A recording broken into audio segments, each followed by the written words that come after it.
Last question. Sanctuary cities are angering many Americans. San Francisco, Los Angeles, other cities. Won't cooperate with federal immigration law. You going to crack down on those sanctuary cities? I'm going to try to get us to where we have a... Are you going to crack down on the sanctuary cities? No, I'm not, and I'll tell you why.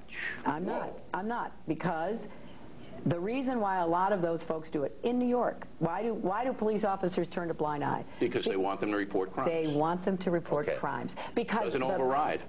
Well, sometimes you have two competing values. You want to report crime, you want to protect people, and the violence spills way beyond whatever community. So why have the federal law? Abolish the immigration law. No, we've got to fix it. No, we've got to fix it. It isn't working. It's broken. I share the frustration. I have voted for tougher border controls. I've voted to put more money, more personnel, even a physical barrier where appropriate.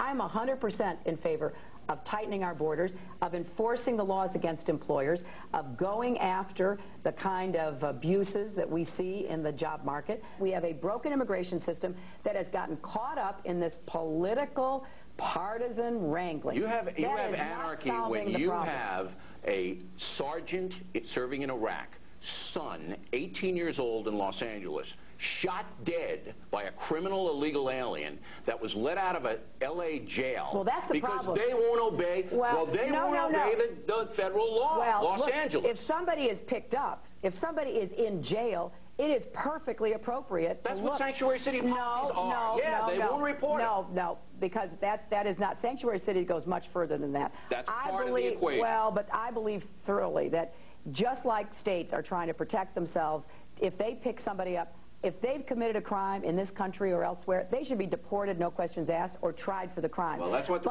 sanctuary cities are doing. We do not want to have what some people are advocating, which is that literally you have deputized law enforcement officials going door to door, businesses, homes. I don't think Americans would put up with that for a nanosecond. Americans are reasonable. Yes, they don't like sanctuary cities. And they don't like a broken immigration system. And frankly, they don't like demagogues either. They want this to be solved, not be turned into some political football. But you saw what happened when the McCain-Kennedy bill came up. The American people said, President Bush waited too long. No, that was a populist thing. No, Bush was behind it. He was behind it, but he didn't have any real presidential power left. You got to say what we're going to do with the 12 to 14 million people who are here. They're not going to come out of the shadows if we say, come on out. You got to evaluate them. I want you got to evaluate them. You got to register them. Right. I don't think we disagree on this. No, we need to move toward a sensible, comprehensive We disagree on resolution. sanctuary cities. Well, if you're defining it as letting people out of jail who've been arrested, that's part of the then equation. I disagree with it. But if you're defining it as, you know, we need the police to be going out and trying to round up folks. Locals don't have to enforce it, but they have to cooperate.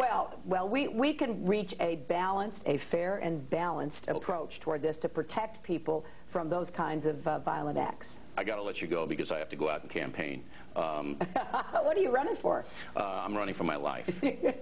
This is the most fun interview you've ever done. I know it is. I was going to say the most fun interview you've ever done. It is. Well, I don't know about that. Get on the record. No, I interviewed Cher one time, and that was just that must have been really It was fun. great. Yeah. Senator, thanks for taking the time. We really appreciate it. Thanks a lot, Bill. All right. Once again, we'd like to thank the Senator and her campaign.